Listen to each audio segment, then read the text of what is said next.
حنیفہ وہ حنیف تھے. حنیف کا معنی کیا ہے؟ ہر چیز سے کٹ کر، ہر دین سے کٹ کر اللہ تعالی کی طرف مائل. حنیفیت، نبی علیہ السلام کی حدیث ہے، بعثت بالحنیفیہ، مجھے حنیفیت کے ساتھ بھیجا گیا ہے.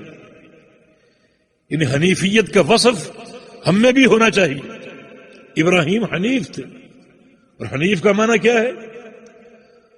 ہر چیز سے کٹ جائیں. دنیا میں مختلف مذاہب ہیں، مختلف تحریکیں ہیں، مختلف افکار ہیں. کچھ لوگوں کو بڑا شوق ہوتا ہے کہ سب کی سنو، تماشبین ہوتے ہیں کچھ لوگ. نہیں، اپنے دین کی فکر کرو اور یہ وصف حنیفیت پیدا کرو اپنے اندر. سارے دینوں کو چھوڑ دو، اللہ کے دین کو اختیار کر لو اور توحید کے ساتھ تمسک اختیار کر لو. یہ وصف ابراہیم علیہ السلام کا ہے اور نبی علیہ السلام کی بعثت بھی اسی حنیفیت پر ہوئی. ہمارا دین دین حنیف ہے. اور حنیف وہ شخص ہے جو ہر چیز سے کٹ کر اللہ تعالیٰ کی طرف مائل ہو، اللہ تعالیٰ کے دین کی طرف مائل ہو. یہ اوصاف ابراہیم علیہ السلام کے. اور فرمایا کہ ولم یکن من المشرکین، مشرکین میں سے نہیں تھے وہ. ان کے ساتھ بیٹھنا اٹھنا، ان سے دوستی محبت ہرگز نہیں، ان سے بری تھے. انا براء منکم ومما تعبدون من دون اللہ، ان کا اعلان تھا ہم تم سے بری ہیں، تم سے ناراض ہیں، ہمارا تم سے کوئی تعلق نہیں، اور جن جن کو تم اللہ کے سوا پوجتے ہو ان سے بھی نہیں. ہمارے تمہارے درمیان ہمیشہ کی عداوت ہے، ہمیشہ کا بغض ہے، یہ کبھی ختم نہیں ہوگا جب تک تم شرک پر قائم ہو. حتی تؤمنوا باللہ وحدہ، حتیٰ کہ تم سب چھوڑ کر ایک اللہ پر ایمان لے آؤ، اس کی توحید کو مان لو، پھر تم ہمارے ہم تمہارے. پھر یہ محبت بڑی مثالی قائم ہوگی، جڑ جائے گی، یہ تعلق قائم ہو جائے گا. لیکن جب تک تم شرک پر قائم ہو ہمارا تم سے کوئی تعلق اور کوئی واسطہ نہیں. ہمارا یہ عقیدہ ہے. اہل شرک سے ہمارا کیا برتاؤ ہے؟ رسول کریم صلی اللہ علیہ وسلم نے اس محبت اور ترک محبت کو ایمان کا سب سے مضبوط کنڈا قرار دیا. اوثق علی الایمان الموالات فی اللہ والمعادات فی اللہ. ایمان کا سب سے مضبوط کنڈا یہ ہے کہ کسی سے محبت ہو تو اللہ کے لیے اور اس کے دین کے لیے، اور عداوت ہو تو وہ بھی اللہ اور اس کے دین کے لیے. من احب للہ وابغض للہ واعطى للہ ومنع للہ فقد استكمل الایمان.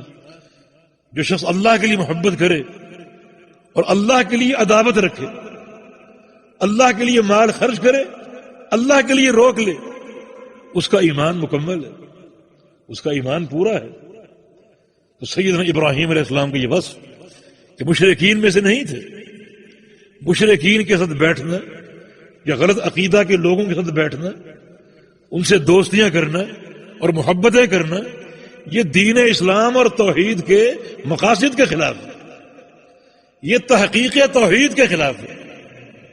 امام سفیان ثوری رحمہ اللہ، ایک واقعہ ان کا ابن بطہ نے اپنی کتاب الابانہ میں نقل کیا ہے. بصرہ میں ایک شخص کی شہرت دیکھی جس کا نام تھا ربیع بن سبع، کہ عوام میں بڑا مقبول ہے اور لوگ بڑی اس سے محبت کرتے ہیں. تو بڑا متعجب ہوئے کہ یہ شخص، اس کو علماء کیوں نہیں جانتے؟ وہ علمی دور تھا، رجال الاسانید کا دور تھا، تو اس کو علماء کیوں نہیں جانتے؟ عوام میں بہت مقبول ہے، اور جو سچا عالم ہوتا ہے وہ علماء کے نزدیک معروف ہوتا ہے، اس کی شہرت علماء میں ہوتی، اس کا تزکیہ علماء کرتے ہیں، اس کو کوئی جانتا ہی نہیں. تو لوگوں سے پوچھا کہ اس کا منہج کیا ہے؟ لوگوں نے کہا کہ منہج السنہ، اس کا منہج سنت ہے، سنتیں بیان کرتا ہے، حدیثیں ذکر کرتا ہے. پوچھا کہ من بطانتہ، اس کے ساتھ کون لوگ اٹھتے بیٹھتے ہیں، اس کے حاشیہ نشین کون ہیں؟ کہا کہ اکثر قدریہ.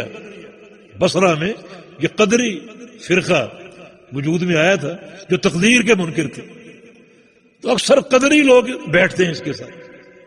فرمایا کہ ہوا قدری، یہ قدری ہے، میں نہیں مانتا اس کا منہج سنت اور حدیث، یہ قدری، جن کا عقیدہ درست نہیں ہے ان کے ساتھ یوں بیٹھنا اٹھنا یہ توحید کے مقاصد کے خلاف ہے۔ ایوب سختیانی رحمہ اللہ بڑے محدث ہیں، ان کے دور میں ایک شخص کا انتقال ہوا تو اس کے بیٹوں نے ان سے عرض کیا کہ ہمارے والد کو آپ غسل دیجیے، کہا کہ ٹھیک ہے، نیک کام، چل پڑے۔ اس کمرے میں پہنچا دیے گئے جہاں میت رکھی ہوئی تھی، گئے اور پردہ ہٹایا اور چہرہ ڈھک کے باہر آ گئے اور کہا کہ میں غسل نہیں دے سکتا۔ پوچھا گیا کیوں؟ فرمایا کہ رأیتہ کان یمشی مع مبتدع، میں نے اسے ایک دن دیکھا تھا ایک بدعتی انسان کے ساتھ جا رہا تھا کہ یہ سلف صالحین کی احتیاط، ان کی تحری، یہ معاملہ کس قدر دین کے مقاصد میں شامل ہے۔ تو لم یکن من المشرکین، ابراہیم علیہ السلام مشرکین میں سے نہیں تھے، ان کے ساتھ دوستیاں، محبتیں، اٹھنا بیٹھنا، ملنا جلنا۔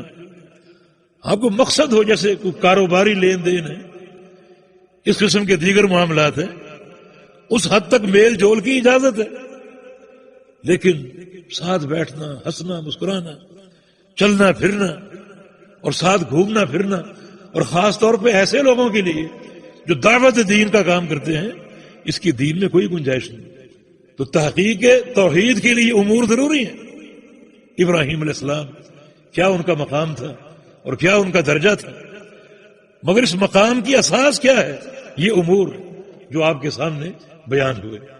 تو اگر ہم اسی طرح ہم بھی تحقیق توحید کے منہج کو اپنائیں گے اور اپنی توحید کو راست کریں گے اور شرک کی ملاوٹ سے بچائیں گے تو یہ تحقیق توحید اللہ تعالیٰ کے ہاں اس قدر پسندیدہ عمل ہے کہ اللہ تعالیٰ حساب لیے بغیر جنت میں داخل فرما دے گا، جیسا کہ آگے حدیث سے اس کی مزید جو ہے وہ وضاحت ہو رہی ہے۔